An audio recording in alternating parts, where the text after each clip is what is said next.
अस्सलाम वालेकुम। Trent bridge में पाकिस्तान का इंग्लैंड के खिलाफ एक मरतबा फिर से मैच हार जाना और कल जो लीड्स में मैच हो रहा है उसके हवाले से बात करूंगा और बिलखुसूस मेरी कोशिश ये होगी कि मैं जो ज़ाती तौर पे ऑब्जर्व करता हूं उस ग्राउंड में मैच को देखते हुए वो चीज़ें आपके सामने लाई जाएं। उसमें चंद ऐसे पॉइंट्स हैं। सबसे पहले हम इस तरफ आते हैं कि दो साबिक कप्तान जो थे वो कल वहाँ पे खेल रहे थे, जिसमें मोहम्मद हफीज और शोएब मलिक शामिल हैं। हमने इंग्लैंड को बॉलिंग करते हुए देखा तो ड्यूरिंग द मैच आपस में बेहतरीन उनकी कोऑर्डिनेशन है, बल्कि जो बाकी प्लेयर्स भी होते हैं वो बॉलर के पास कभी जाते हैं, कभी किसी फील्डर के पास जाते हैं, अच्छी गाइडेंस देते हैं। शोएब मलिक ने पहला अपना ओवर किया, तीसरी बॉल के ऊपर विकेट ले ली, जबकि उन्होंने 40 स्कोर भी बनाए।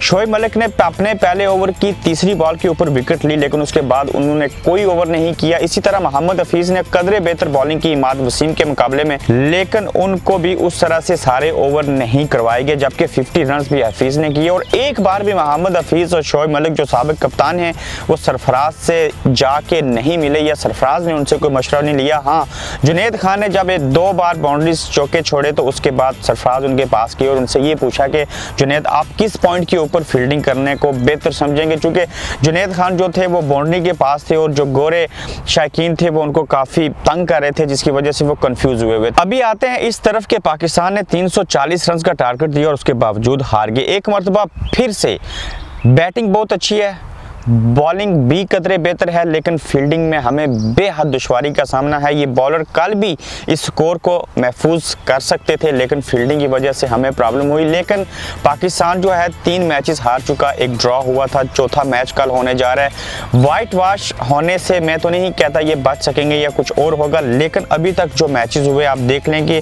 तीनों मैचेस में ना ही इंग्लैंड और ना ही पाकिस्तान की टीम ऑल आउट हुई। सारे ओवर्स ऑलमोस्ट खेले गए। हर मैच में 300 से ज़्यादा या 350 से भी ज़्यादा रन्स बने।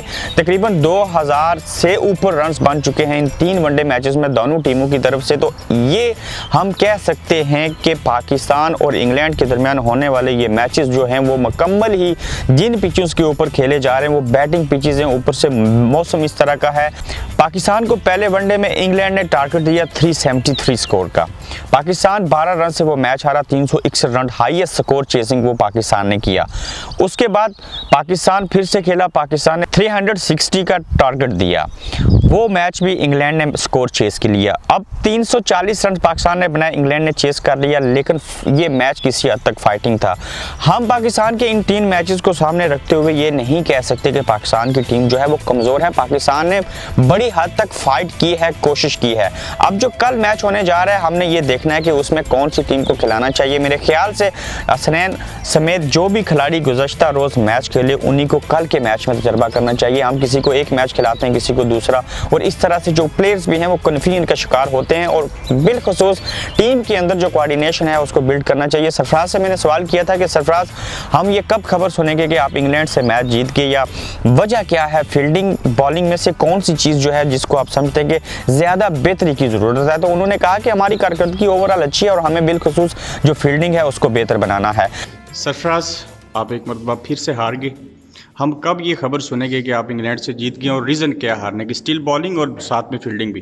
देखिए, अगर आप ओवरऑल देखें तो एक तो चीज़ ये कि टीम लड़ रही है, लेकिन कहीं ना कहीं हम लोग मिस्टेक कर रहे हैं जिसकी वजह से हम लोग जो है वो हार रहे हैं। बैटिंग देखें, बैटिंग अच्छा परफॉर्म कर रही है, तीसरा मैच है 350 40 रन कर रहे हैं।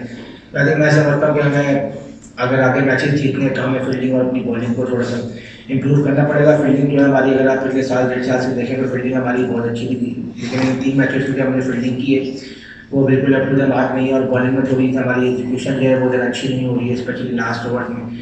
और अगर आज आप देखें तो हसनैन खेलें, अच्छी बॉलिंग की, थोड़ा एक्सपीरियंस जरूर, लेकिन उन्होंने शो किया कि वो अच्छी बॉलिंग कर सकते हैं। इमाद वसीम टीम में जगह बनाते हुए दिखाई नहीं देते। मैं नहीं समझता कि उनको टीम के अंदर होना चाहिए। उनके मुकाबले में शादाब खान सेहतयाब अगर हो गए तो मोस्टली जो मैचेस हैं वर्ल्ड कप पे वो शादाब खान खेलते हुए नज़र आएंगे, क्योंकि शादाब खान भी एक अच्छे ऑलराउंडर हैं। वो अच्छी बॉलिंग भी करते हैं, उनकी बॉल में इन आउट किसी हद तक स्विंग भी है और बैटिंग करना भी वो जानते हैं। सरफराज अहमद को चाहिए कि वो जो टीम अंडरडॉग है इस टीम का मोराल बुलंद करें, उनको कॉन्फिडेंस चाहिए। और जब तक पाकिस्तानी जो बॉलर हैं वो खुद को कमान और बॉल को तीर नहीं समझेंगे और बैट को तलवार नहीं समझेंगे। इस वर्ल्ड कप के अंदर उनकी कामयाबी हमें नज़र नहीं आएगी। ये हमें जज्बा चाहिए, जोश चाहिए।